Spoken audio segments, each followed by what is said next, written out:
Oke, di sini gue akan bahas tentang gimana caranya kalian bisa networking ya dengan para konglomerat atau para triliuner bahkan nanti ke depannya. Jadi ini salah satu topik yang paling banyak diminta sama kalian. Teman-teman banyak banget nanya gue, gimana sih caranya lu bisa kenal banyak orang-orang hebat di usia yang sangat muda ya. Jadi ini gue pengen share tips yang mungkin jarang gue share sebelumnya, tapi gue harap kalau kalian dengerin ini, gue yakin kalian bisa networking. Karena networking itu penting ya untuk bikin bisnis, untuk bikin koneksi lebih banyak. Apalagi kita tinggal di Indonesia di mana semuanya itu butuh koneksi. Banyak yang suka ngomong kan, oh dia enak orang dalam. Tapi kan untuk bisa kenal orang dalam itu dia perlu melakukan yang namanya networking ini. Jadi networking akan jadi hal paling penting yang kalian akan pelajarin. Salah satu skill paling penting menurut gue di dalam hidup kalian. Dan gue akan breakdown gimana caranya gue pribadi itu bisa melakukan networking dengan para konglomerat. Ada pepatah yang bilang bahwa your network is your net worth. Dan itu gue rasa 100% benar. Karena lu ya akan jadi 5 orang terdekat lu ya. Kalau lu kebanyakan nongkrong misalnya sama tukang gosip, 5 teman lu nih, misalnya lu teman sekolah atau teman kuliah, 5 teman lu adalah tukang gosip, lu akan selalu ngegosip karena hanya itu yang kalian bisa omongin. Gak ada value yang kalian bisa saling berikan,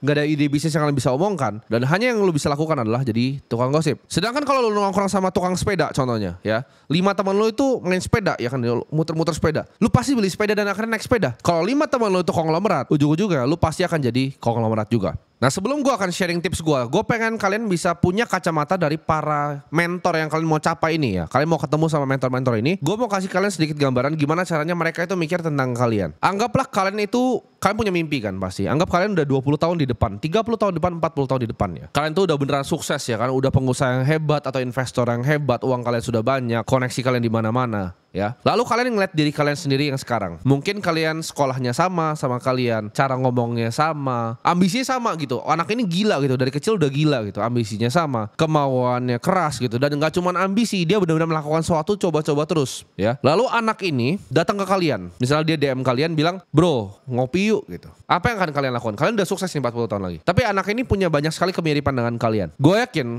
kebanyakan dari kalian akan terima tawaran kopi itu. Kenapa? Karena kita pengen bantu orang lain. Manusia itu nalurinya memang pengen bantu orang lain. Kita pengen jadi manfaat untuk sesama. Pasti kalian akan bantu. Kalian akan lihat bahwa anak ini adalah gue yang dulu. Nah itu adalah perasaan para mentor-mentor dalam melihat kalian. Jadi kalau misalnya gue punya teman-teman yang konglomerat ya, kenapa mereka banyak mau berteman dengan gue? Ini kalimat yang gue dengar 1000 kali di kuping gue sama orang-orang berbeda yang jauh lebih sukses dari gue. Tim, lu bener-bener ingetin gue waktu gue masih muda. Bahkan lu lebih hebat dibanding gue. Lu ingetin dulu semangat gue waktu gue masih muda. Gue kayak lu nih, jualan sedotan begini juga sama gitu. Mereka melihat similarity-nya dan mereka pengen membantu. Karena mereka melihat gue adalah versi mereka yang dulu, yang mungkin ambisinya masih sama. Mereka bahkan gak mau ngeliat gue jatuh. Mereka tahu, oh lu akan jatuh di sini Tim. Dan mereka sharing ke gue supaya gue gak masuk di lubang yang sama ketika yang mereka masuk. Dan itu yang akan kalian lakukan kalau ada anak yang tadi ya 40 tahun lebih muda dari kalian, minta saran ke kalian. Orang itu sebenarnya banyak yang mau membantu, tapi lu harus berani untuk bertanya. Jadi lu harus jadi aktif. Walaupun sekarang mungkin kalian belum punya apapun untuk di offer, tapi kalian harus lebih aktif untuk mencari similarity ini dengan orang-orang seperti siapa. At least kalau nggak punya barangnya, nggak punya bisnisnya dulu, nggak punya value-nya, punyalah karakternya dulu. Nah tapi untuk sampai ke tahap berminta, kalian nggak bisa sembarangan minta, lu jadi mentor gua gitu. Karena lu harus punya value yang lu bisa berikan ke orang tersebut. Nah untuk bisa define value kita harus tentukan dulu jati diri kita ini sebenarnya seperti siapa. Jangan seperti orang labil gitu ya. Sebenarnya skill lu bukan di situ, tapi lu pikir lu di situ lu jadi orang delusional, gue bilangnya. Lu harus tentukan jati diri lu tuh siapa gitu. Kalau misalnya emang hidup lu itu misalnya oke, lu mau jadi seorang, gue kasih contoh aja, seorang editor. Lu jadilah editor terbaik satu Indonesia, lu adalah editor paling jago. Maka di situ lu akan punya value. Berbeda sama orang sampah yang cuma ngajak, oh gue mau jadi mentor, gue nggak akan diterima. Tapi kalau lu jadi editor yang terbaik di Indonesia, lu pasti punya value ke gue.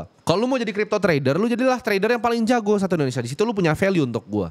Bill Gates dan Warren Buffett itu waktu pas muda pernah ketemu bapaknya Bill Gates. Lalu ditanya sama bapaknya Bill Gates, dikasih kertas ya, ada 20 orang. Jadi gak cuma Warren Buffett dan Bill Gates, ini 20 orang sukses dikumpulin sama bapaknya Bill Gates. Ditanya, kalian coba tulis satu hal yang bikin kalian sukses. Bill sama Warren gak koordinasi, mereka tulis satu kata yaitu fokus. Bill Gates itu dari dulu terobsesi ya, dari sangat muda terobsesi dengan coding. Warren Buffett itu pertama kali filing tax dia ya, pajaknya dia pertama kali filing tuh umur 13 tahun. Dulu dia suka lempar kelereng tuh, kelereng di bathtub yang ada airnya, dia suka judiin itu mana yang lebih jauh. Dia suka hitung gitu. Kayak berapa sih ini tutup botolnya segala macam. Dia terobsesi dengan angka ya, angka dan matematika, dan dia jadi investor yang terbaik.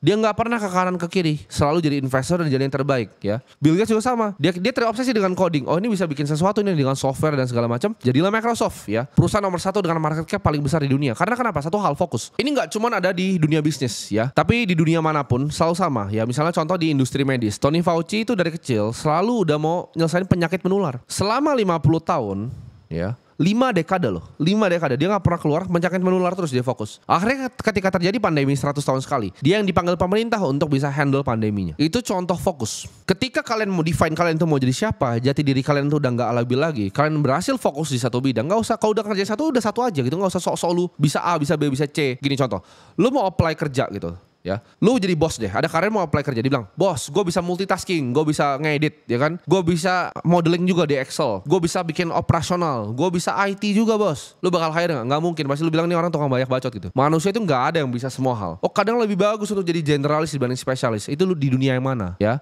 Sebutin gue satu generalis yang jadi orang paling kaya, gak ada. Sebutin gue satu generalis orang paling sukses. Dokter aja namanya spesialis. Gak ada orang generalis yang pernah berhasil di dunia ini, gak ada, satupun gak ada. Buffett itu investment, Bill Gates itu Rockefeller itu minyak, Andrew Carnegie itu baja, satu, semuanya satu dan satu. CZ itu kripto, satu ya. Jadi ketika lu belajar jati diri lu di mana, lu create value di mana, lu bisa mulai cari nih. Kira-kira gue mau belajarnya sama siapa? Nah ini penting, gue mau create networknya seperti siapa? Itu dimulai dari diri sendiri dulu. Kalau lu diri sendiri nggak tahu jati diri lu mau jadi siapa, lu nggak akan bisa ketemu networknya dong. Masa lu pikir lu paling jago di satu hal, lu networking sama tukang kayu kan nggak make sense gitu. Lu cari dulu lu mau jadi siapa, baru lu mulai di situ. Gue selalu encourage orang sebelum lu mau coba bahkan networking, punyalah value. Kenapa?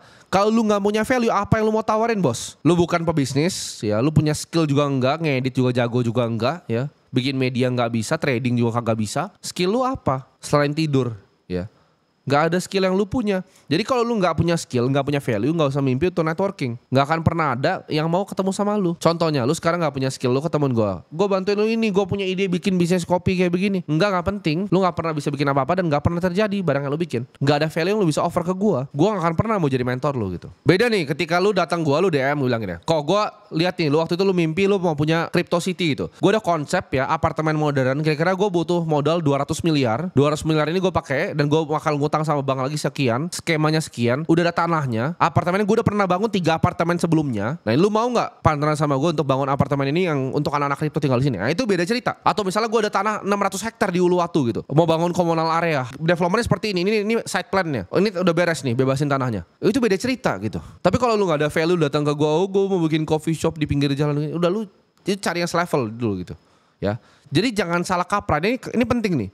Ya, lu cuma bikin uang 10 juta, jangan cari mentor yang punya duit 1 triliun. Kalau lu punya uang 10 juta doang, lu cari mentor yang kira-kira bikin 1 M, yang masih make sense mau ngajarin lu gitu. Nah ini gue juga step by step along the way, gak tiba-tiba mentor gue konglomerat, pelan-pelan. Gue punya mentor, gue lewatin. Gue punya mentor, gue lewatin. Gue punya mentor, gue jadi partner, gue lewatin. Gue punya mentor, gue lewatin lagi. Selalu seperti itu, jadi ada progresifnya. Jangan lompat yang dipikir, lu jangan mikir diri lu paling hebat itu, enggak. Harus sabar, sistematis, dan lu pikir ini, kayak lu pikir bikin bisnis ya, bikin network tuh gak gampang juga. Ada beberapa hal yang lu harus perhatikan, nanti kan gue share juga yang harus lu perlu perhatikan. Setelah lu bisa create value tadi yang gue bilang tadi, ya, lu bisa tentuin circle lu. Nah dari circle ini, semua bisnis yang gue bikin tuh awalnya dari berteman. Karena berteman, oke, lu bisa punya ini, gue punya ini, kita bareng. Lu punya ini, gue punya ini, kita bareng. Selalu seperti itu. Dan awalnya selalu mulai dari pertemanan. Networking itu penting, karena kadang berada di waktu yang tepat dengan orang yang tepat itu bisa merubah hidup lu 180 derajat. Kalian mau percaya atau enggak? Tapi lu bisa begitu bertemu dengan orang yang tepat di waktu yang tepat, kalian bikin sesuatu yang tepat. Beres itu kadang. Orang kaya itu sangat menjaga waktu kalian. Jadi kalau kalian dianggap nggak penting ya, atau nggak ada similarity sama dia, kalian nggak akan digubris karena nggak ada value-nya. Karena orang kaya itu sangat fokus ya, fokus akan tujuannya, karena dia bisa sampai ke titiknya karena dia fokus banget. Itu terus yang dilakukan, kayak Bruce Lee, 1 tendangan 1000 kali. Udah fokus. Kenapa dia bisa fokus? Karena dia sangat menjaga waktunya. Ya kayak gue sangat menjaga waktu gue. Dan cara kalian ketika udah sampai nih, kalian udah punya mentor, selalu memberi dan tidak pernah meminta. Ini kesalahan yang gue selalu lihat. Gue kadang suka lihat kayak tips networking dari orang-orang yang nggak punya network juga. Karena bilang, oh hubungan tuh give and take gitu. Nggak ada give and take ya sama konglomerat. Cuman give and give gitu ya. Bukan give dan lu minta gitu. Atau kasih 3 kali, kasih minta. Nggak kayak begitu ya. Yang gue lakukan sama yang super di top, bahkan orang-orang di bayangan orang sebutnya ya, yang nggak ada tuh kalau kalian cari di list di Forbes tuh nggak muncul gitu. Tapi mungkin nomor 1 aslinya gitu. Orang-orang seperti ini nggak bisa kalian minta ya. Dan mereka itu kenapa bisa sampai paling atas di hidup ya? Karena mereka tuh udah bisa baca orang. Ngeliat orang sekali udah tahu, nih orang si bangsat ini maunya apa, langsung tahu. Oh ini cuma mau meres duit, oh ini cuma mau minta duit, ini cuma mau ini. Udah tahu. Gak usah jauh-jauh deh, gak usah sampai level mereka. Level gue aja gue langsung tahu. Ketemu orang sekali di depan gue langsung tahu ini orang sampah atau enggak. Ada manfaatnya atau enggak. Ini orang mau ngapain dari gue. Itu udah ada sensing ya, karena udah bertemu sangat banyak orang ya. Udah bertemu dari mungkin institusi A, dari aparat, dari anggota, dari mafia udah ketemu. Udah tahu orang itu begini, oh ini similar nih. Karena manusia itu pattern recognition pinter. Dari orang sukses itu udah banyak masalah di hidupnya. Oh ini orang bakal bawa masalah, oh ini bakal kayak gini. Ini sampah nih karakternya nih. Mereka langsung tahu sekali ngelihat. Jadi kalau kalian nggak genuine, kalian udah ada agendanya, oh gue mau ketemu dia karena mau ini, oh dia pasti tahu. Jadi kalian bisa lakukan cuma satu, kasih dan kasih. Sampai dia ngasih ke lu, ngerti gak? Jadi jangan give take gitu. Kasih aja terus. Ntar dia juga akan kasih lu sesuatu kalau dia merasa lu berguna untuk dia. Jadilah orang yang genuinely baik ya. Kalian punya empati dan benar-benar dengar apa concern dari orang-orang yang kalian mau networking ini. Jangan merasa lu orang paling pinter karena lu bukan yang paling pinter ya. Kalau lu ketemu networking sama orang, kalian mau bragging gitu. Oh gue tuh udah begini nih, gue udah kerja di sini.